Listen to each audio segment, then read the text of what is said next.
السلام علیکم ورحمۃ اللہ وبرکاتہ۔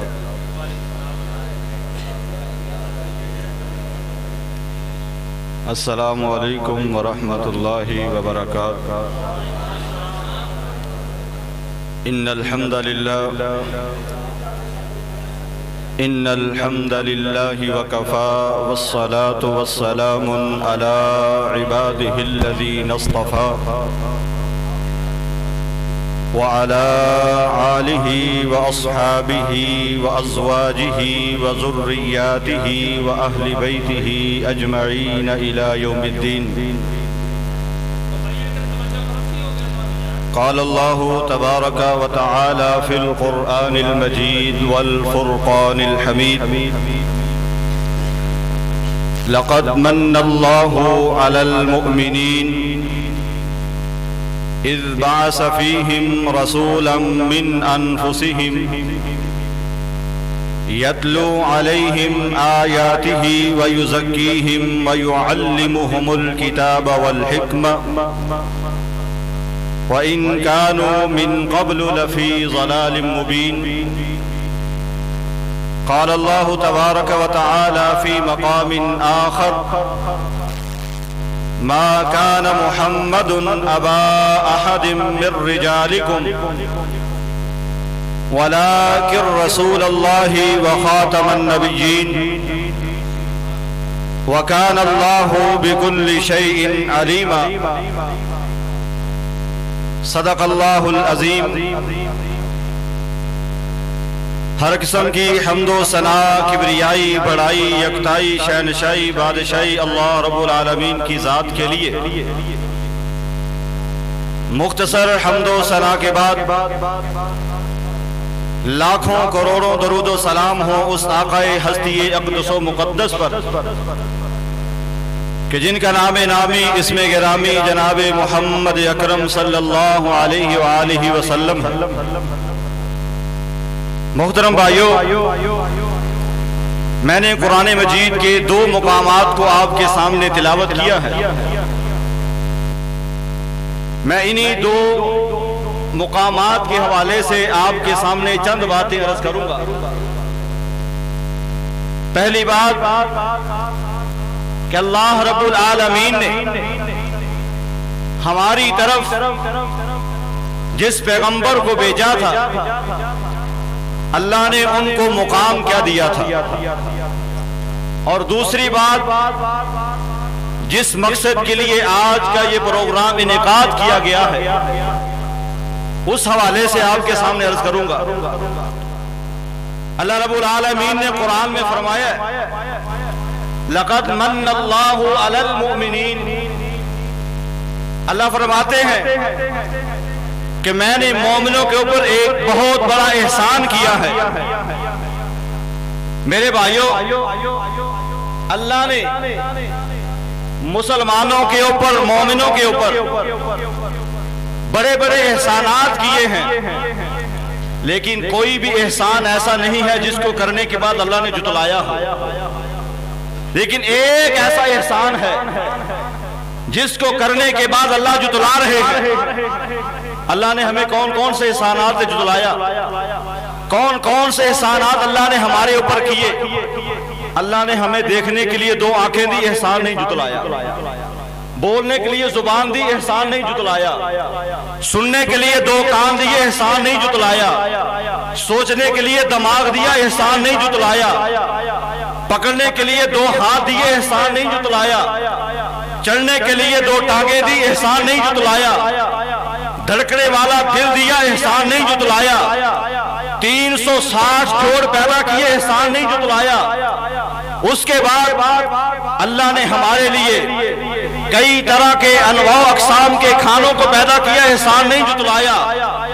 ہمارے لیے والدین کی نعمت کو پیدا کیا، احسان نہیں جتلایا۔ آنکھوں کی ٹھنڈک کے لیے اولاد کو پیدا کیا، احسان نہیں جتلایا۔ زندگی کا رفیق سفر اللہ نے بیوی کو پیدا کیا، احسان نہیں جتلایا۔ اور اسی طرح اللہ رب العالمین نے ہمیں دین اسلام کی نعمت سے نوازا، احسان نہیں جتلایا، لیکن ایک ایسا احسان ہے جس کو کرنے کے بعد اللہ جتلا رہے ہیں۔ وہ احسان کیا ہے؟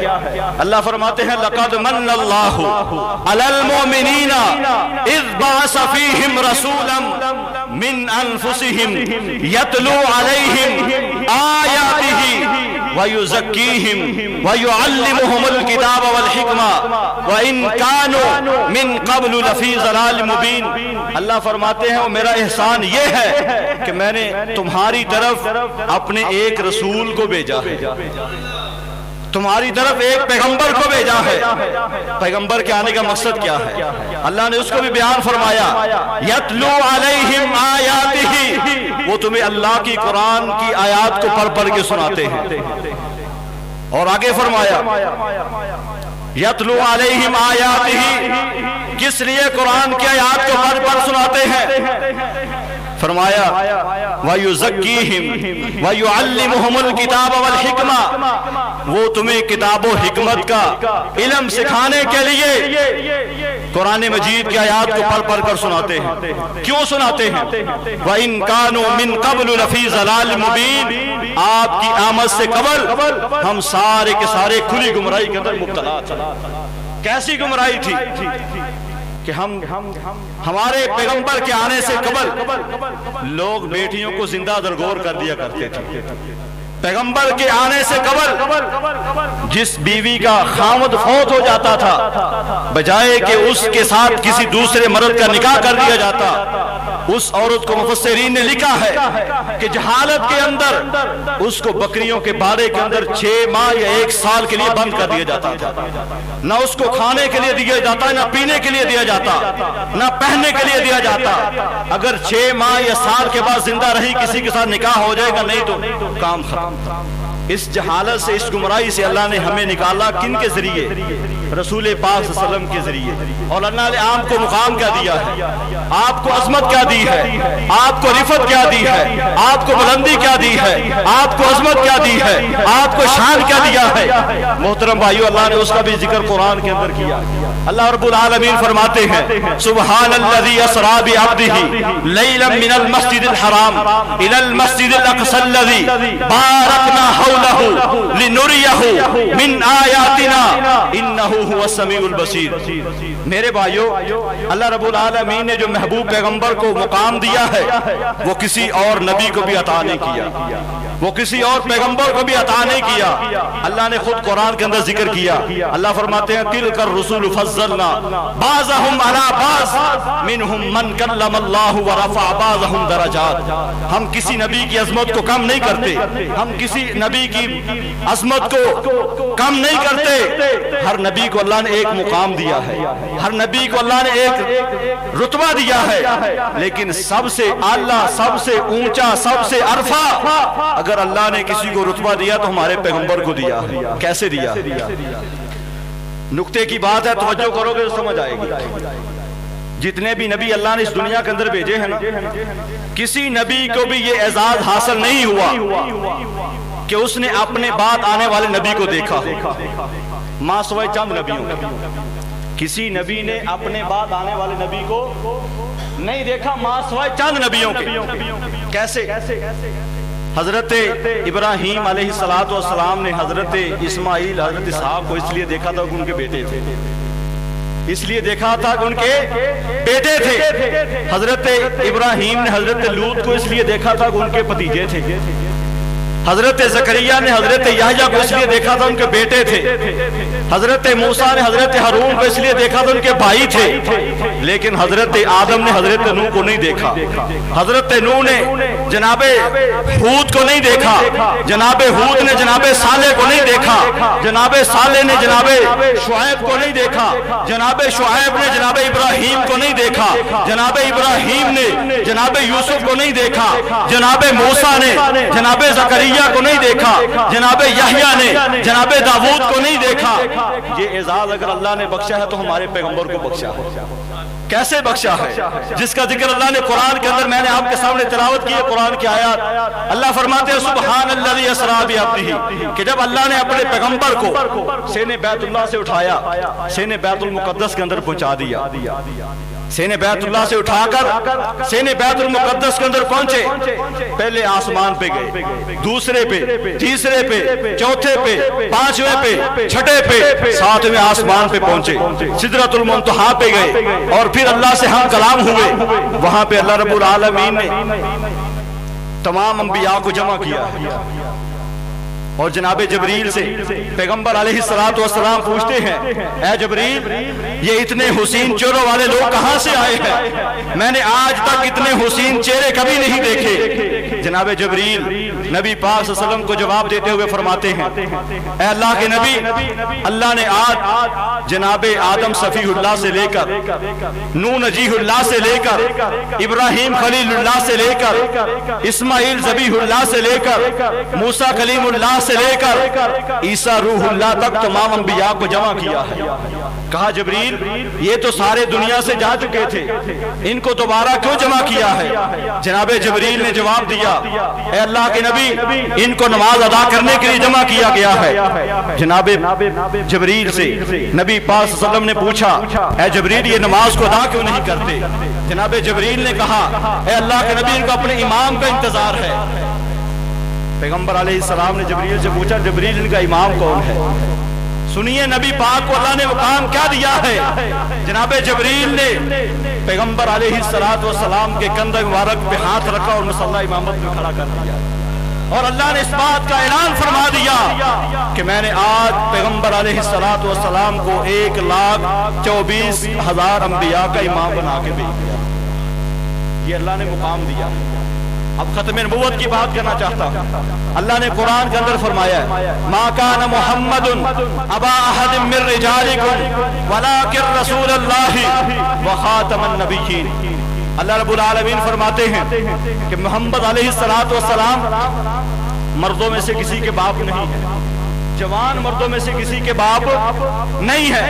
اللہ فرماتے ہیں وخاتم النبیین، میں نے ان کو آخری نبی بنایا ہے۔ اس کی تصدیق نبی پاک صلی اللہ علیہ وسلم نے خود اپنی زبان نبوت سے کی۔ کیسے؟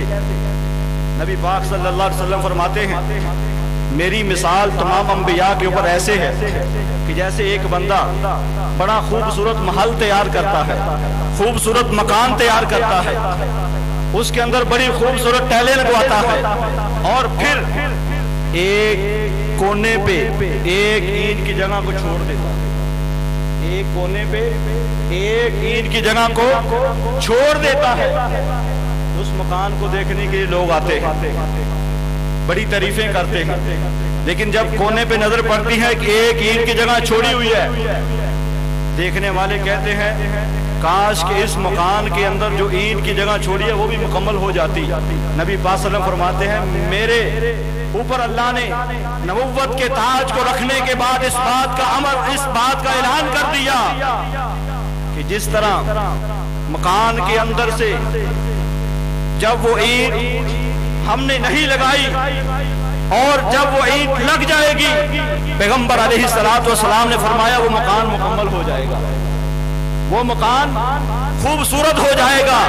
فرمایا میری مثال تمام انبیاء کے اوپر ایسے ہے، ایک اینٹ کی جگہ اللہ نے چھوڑی ہوئی تھی، مجھے بھیج کر اللہ نے اس کو مکمل کر دیا۔ میرے بعد کوئی نبی، اب میرے بعد کوئی رسول، اب میرے بعد کسی کے سینے پہ جبریل وحی لے کے نہیں آ سکتا۔ میرے بھائیو، حضور کے بعد جو بھی دعوی نبوت کرے گا، چاہے وہ مسیلمہ کذاب ہو، چاہے وہ اسود عنسی ہو، چاہے وہ راشد الخلیفہ ہو، چاہے وہ علی چا محمد باپ ہو، چاہے وہ حسین علی ماتم دانی ہو، چاہے وہ غلام احمد قادیانی ہو، جو بھی حضور کے بعد دعوی نبوت کرے گا اس پہ لعنت برس سکتی ہے، لیکن حضور کے بعد کوئی نبی نہیں آ سکتا، حضور کے بعد کوئی رسول نہیں آ سکتا، حضور کے بعد کسی کے سینے پہ جبریل وحی لے کے نہیں آ سکتا۔ اور میرے بھائیو، صحابہ کرام رضوان اللہ مجمعین نے ختم نبوت کا دفاع کس انداز سے کیا، اور ختم نبوت کے لیے صحابہ کرام نے کس طرح مارے کھائے، اور صحابہ کرام نے ختم نبوت کے لیے کس طرح اپنی جانوں کے نذرانوں کو پیش کیا۔ حضرت ابوبکر صدیق رضی اللہ تعالیٰ عنہ نبی پاک صلی اللہ علیہ وسلم کی وفات کے بعد جب مسیلمہ کذاب نے نبوت کا دعویٰ کیا، حضرت ابوبکر صدیق رضی اللہ تعالیٰ عنہ ان کی عظمت میں قربان جاؤں۔ ویسے تو میرا دل چاہتا تھا کہ آج میں سیدنا ابوبکر صدیق کی عظمت کو بیان کروں، اس لیے کہ آج 22 تاریخ ہے جمادی الثانی کی، اسی تاریخ کو سیدنا ابوبکر صدیق رضی اللہ تعالیٰ عنہ کو وفات ہوئی تھی۔ لیکن حضرت قدرت اللہ ربانی صاحب کہہ رہے تھے کہ کسی بھی خطیب نے ختم نبوت کے اوپر بات نہیں کی، تو میں نے کہا چلو پھر کبھی اللہ نے موقع دیا تو جناب صدیق اکبر کی عظمت کو بیان کروں گا۔ جناب صدیق اکبر نے جب مسند خلافت کو سنبھالا، مسیلمہ کذاب نے نبوت کا دعویٰ کیا، ابوبکر صدیق رضی اللہ تعالیٰ عنہ نے سب سے پہلے ان کا قلعہ کما کیا، سب سے پہلے ان کا کام تمام کیا، اور مسیلمہ کذاب کو اس وحشی بن حرب نے موت کے گھاٹ اتارا تھا جس نے حضرت امیر حمزہ کو شہید کیا تھا۔ اسی وحشی بن حرب نے مسیلمہ کذاب کا سر قلم کر کے نبی پاک صلی اللہ علیہ وسلم کے دشمن کو اور جھوٹی نبوت کا دعویٰ کرنے والے کو جہنم واصل کر دیا۔ اور میرے بھائیو، آخری بات کر کے اپنی بات کو ختم کرنا چاہتا ہوں۔ ایک صحابی جس کا نام ہے حضرت حبیب بن زید بن عاصم رضی اللہ تعالیٰ عنہ، مسیلمہ کذاب نے اس کو اپنی عدالت کے اندر بلایا۔ مسیلمہ کذاب کہنے لگا، اے حبیب بن زید بن عاصم، تیرا میرے بارے میں کیا خیال ہے؟ کیا تو میری نبوت کو مانتا ہے؟ کیا تو میری رسالت کو مانتا ہے؟ کیا تو مجھے نبی مانتا ہے؟ حضرت حبیب بن زید رضی اللہ تعالیٰ عنہ کہنے لگے، میں تمہاری بات سنتا ہی نہیں۔ مسیلمہ کذاب کہنے لگا، کیا تو آخری نبی جناب محمد رسول صلی اللہ علیہ وسلم کو مانتے ہو؟ جی مانتا ہوں۔ مسیلمہ کذاب نے پھر پوچھا، میرے بارے میں تیری کیا رائے ہے؟ حبیب بن زید بن عاصم کہنے لگے، میں تیری بات کو سنتا ہی نہیں، میرے کان بہرے ہیں۔ پھر پوچھا، محمد صلی اللہ علیہ وسلم کے بارے میں تیرا کیا خیال ہے؟ کہا، ان کی رسالت کو مانتا ہوں۔ تیسری بار پوچھا، 2 بار پوچھا، تیسری بار پھر پوچھا، حبیب بن زید بن عاصم کا جواب وہی ہے۔ اس مسیلمہ کذاب نے پتہ ہے کیا کیا؟ حضرت حبیب بن زید رضی اللہ تعالیٰ عنہ نے جب تیسری بار یہ کہا نا کہ میں تیری رسالت کو نہیں مانتا، اللہ کے نبی کی آخری رسالت کو مانتا ہوں، اس نے حضرت حبیب بن زید کے جسم کا ایک اعضاء کٹوا دیا۔ حبیب بن زید کے جسم کا ایک اعضاء یعنی ایک حصہ جسم کا کاٹ دیا۔ پھر دوبارہ سوال کیا، تیرا میری رسالت کے بارے میں کیا خیال ہے؟ حبیب بن زید کہنے لگے، میں تیری بات کو سنتا ہی نہیں ہوں۔ کہا، نبی پاک کے بارے میں کیا خیال ہے؟ کہا، ان کی رسالت کو مانتا ہوں، ان کو آخری نبی مانتا ہوں۔ دوسرے اعضاء کو کاٹ دیا، پھر سوال کیا، تیسرے اعضاء کو کاٹ دیا، پھر سوال کیا، چوتھے اعضاء کو کاٹ دیا، پھر سوال کیا، پانچویں اعضاء کو کاٹ دیا، پھر سوال کیا، چھٹے اعضاء کو کاٹ دیا، پھر سوال کیا، ساتویں اعضاء کو کاٹ دیا، پھر سوال کیا، آٹھویں اعضاء کو کاٹ دیا، پھر سوال کیا، نویں اعضاء کو کاٹ دیا، پھر سوال کیا، 10ویں اعضاء کو کاٹ دیا، حتیٰ کہ حبیب بن زید رضی اللہ تعالیٰ عنہ نے جامع شہادت کو نوش کر لیا، لیکن مسیلمہ کذاب کی نبوت کو ماننا گوارا نہیں کیا۔ آج میں اس کھڑیاں کی کانفرنس سے اس بات کا اپنی حکومت کو یہ پیغام دینا چاہتا ہوں کہ جس طرح ایک بندہ جب توہین عدالت کرتا ہے، اس کے لیے حد کے عزت کا قانون نافذ ہو سکتا ہے کہ جب کوئی آدمی کسی عام آدمی کی بےعزتی کرتا ہے، جب کوئی کسی عام آدمی کی توہین کرتا ہے، اس کے اوپر قانون لاگو ہو سکتا ہے۔ کیا جو ختم نبوت کے ڈاکو ہیں ان کے اوپر کوئی قانون لاگو نہیں ہو سکتا؟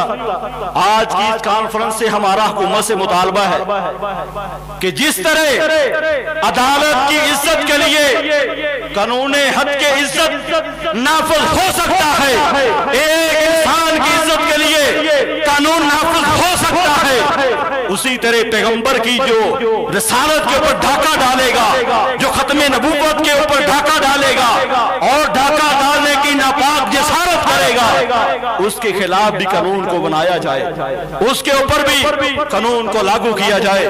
میرے بھائیوں، اس حکومت نے کیا اپنا ختم نبوت کا دفاع کرنا ہے، جس ہمارے امیر المومنین کو جب حلف اٹھا رہے تھے، جب وہ مسند خلافت کے اوپر جلوہ فروز ہو رہے تھے، اس وقت ان کی زبان سے ختم نبوت کا لفظ جاری نہیں ہوا تھا۔ مجھے بتاؤ اس بدبخت نے، اس ظالم نے، اس بے ایمان نے کیا ختم نبوت کا دفاع کرنا ہے؟ اللہ سے دعا کریں اللہ رب العالمین ہمیں جناب صدیق اکبر جیسا خلیفہ اور جناب عمر بن خطاب جیسا حکمران نصیب فرمائے۔ اللہ سے دعا ہے کہ اللہ رب العالمین ہم سب کو ختم نبوت کا دفاع کرنے کی توفیق عطا فرمائے، اور ختم نبوت کے لیے اپنی جان، مال، تن، من، دھن کو قربان کرنے کی اللہ توفیق عطا فرمائے۔ وآخر دعوانا الحمدللہ رب العالمین۔